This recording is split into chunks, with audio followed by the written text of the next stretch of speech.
Okay, this is going to be quality improvement in critical care transport part one. This is going to be a general overview of developing or looking into a pretty substantial quality improvement program in critical care basis. Overview on this are going to be general fundamentals, growth and development, and critical care program performance. Fundamentals, leadership, and management principles. To functionally and effectively To function effectively, an organization must answer the following questions, and those are these right here, and there's a couple on the next page.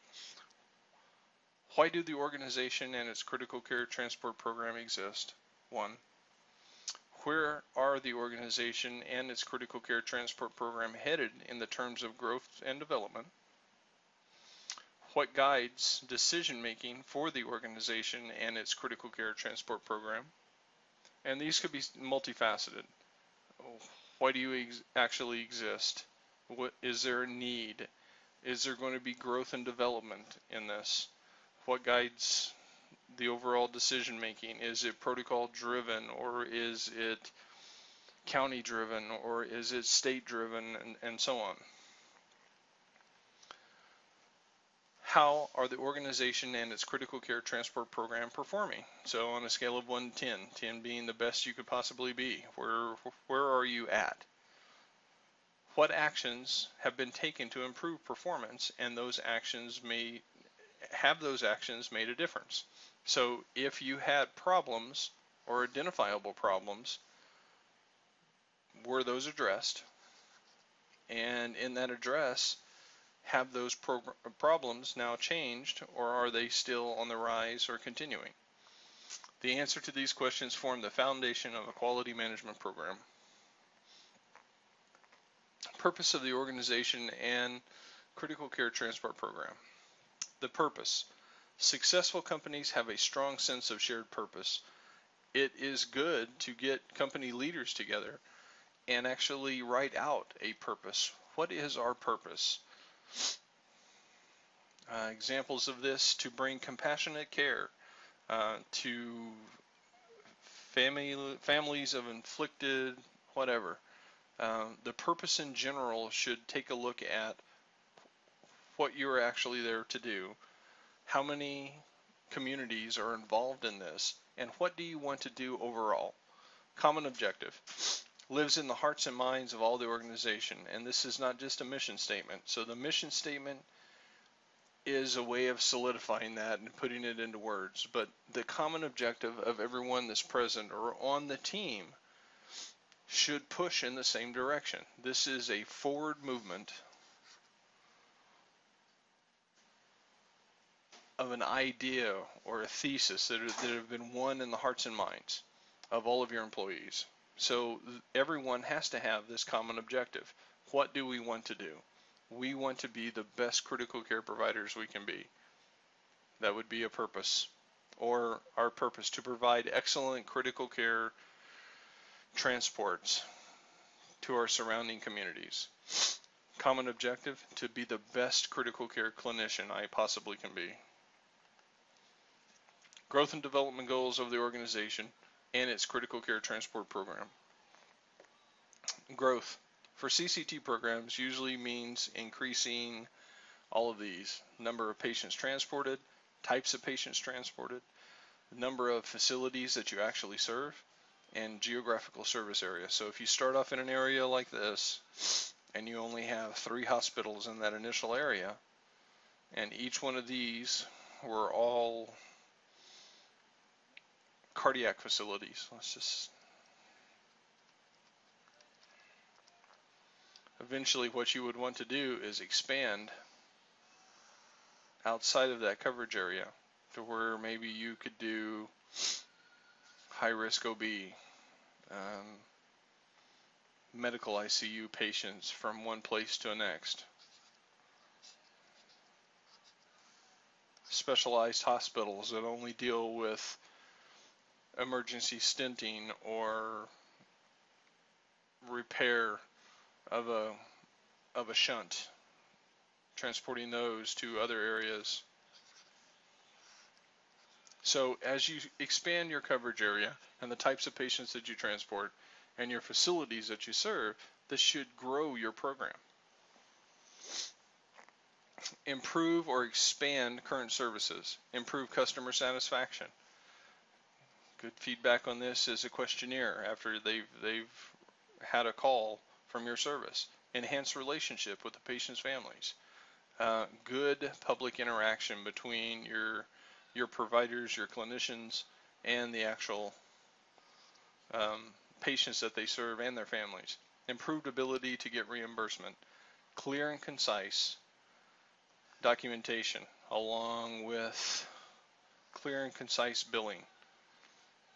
Certain things cannot be stated whenever we're trying to get reimbursement from certain areas. Knowledge of those and the ability to not adjust your documentation but just document the facts should be the way that this is tackled. Vision.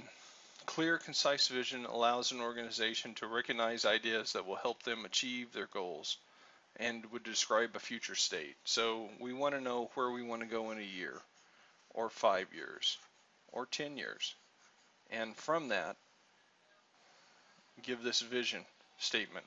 It gives an overall direction of the organization from the objectives and the mission statement and the purpose of your whole critical care program.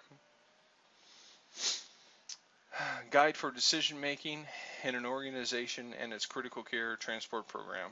An organization's values, principles, and standards of conduct.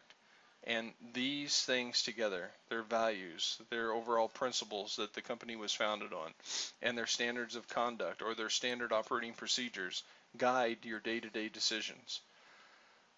As many employees as you can possibly get moving in the same direction to meet this end goal.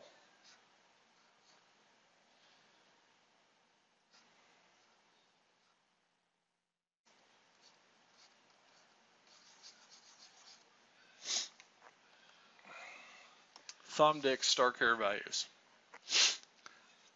S stands for safe, and these are general overall guidelines. IMSA Western Division has Star Care implemented, as well as several other, I believe it's a PPI thing at this point nationwide that would have Star Care values. So S stands for safe. And they're just general overall ways of providing a good structural surface to platform off of your quality improvement program. If everyone would just think about these and try to implement these before any patient contact, every service would be a better service. S stands for safe. Were my actions safe for me, my patient, my colleagues, and other professionals, and the public? T stands for team-based. Were my actions taken with due regard for the opinions and feelings of my coworkers, including those from other agencies? Attention to human needs. Did I treat my patient as people? Did I keep them warm? Was I gentle? Did I use their names throughout the call? Did I tell them what to expect in advance? Did I treat their families and or their friends with similar respect? Respectful. R stands for respectful. Did I act toward my patients, my colleagues, my first responders and hospital staff, and the public with the kind of respect I would want to receive? C stands for customer accountability. If I were face to face right now with the customers I dealt with on this response, could I look them in the eye and say, I did my very best for you? A stands for appropriate. Was my care appropriate, medically, professionally, legally, and practically, considering the circumstances that I faced? Reasonable. Did my actions make sense? Would a reasonable colleague of my experience have acted similarly under the same circumstances? Ethically. Were my actions fair and honest in every way? Are my answers to these questions that I just asked fair and honest in every way? Pardon.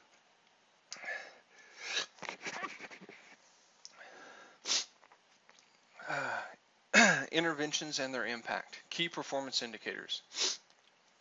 Key performance indicators here as far as a project. Project overall, you can assign multiple projects and keep multiple projects headed in the right direction. In general, whenever you're looking at a project, to organize it, name of the project, what is the objective of this project, who are the responsible parties, and when should the expected date of completion be, dot, dot, dot, dot, dot, dot. This allows for evaluation of the process for choosing and implementing interventions. You may get halfway through a process at one point, get halfway through the objectives, and realize that this whole project may need to go in a different direction. By evaluating it frequently, you could see those things coming. Chart review and feedback to clinicians. Review of cases, series of cases. This is a helpful learning tool. If we expect somebody to keep up their morale and keep moving forward and keep them headed in the same direction, we need to give them both praise, and if they have not done acceptable work, educate them on how to do acceptable work. Big changes come from evaluating the process, not the individuals. So even though there's 15 ways to do one thing, as long as that one thing had clinical standards and the clinical standards were met, then it's not the person that's at fault. It may be the process. Methods to do this are going to be peer review, and very, very simply, everyone should get together at certain points and do something called a morbidity and mortality conference. Was there something, especially on things that have maybe cost a life or the patient has died, an overall viewpoint? Was there something that we could have done differently that might have taken this back in the right direction? Were we at any fault? Can we change overall protocol to implement standards that would adjust this and other patients like them mortality or morbidity? Environmental scanning. We should observe literature frequently. We should identify changes that may affect not only protocol, but clinical management of the patients. Sources we can get this from are going to be internet, journals, or texts. Example, something might have been overlooked, and a better understanding of anatomy and physiology might change your entire outlook on how to treat respiratory emergencies. There should be a process to where we can change possible protocol by implementing a protocol change. There should be a board looking at that, evaluating the overall protocol. Yes, that sounds like an excellent idea. Maybe we'll bring that up before the next meeting. Environmental scaling 2 of 2. Areas that we should look at. We should look locally, nationally, and internationally. Fourfold approach to environmental scanning. Identify local clinical practices and quality issues, including potential threats. Use evidence-based medicine guidelines, class 1 or 2 research, to identify key performance indicators and develop improvement plans. Promote future orientation in the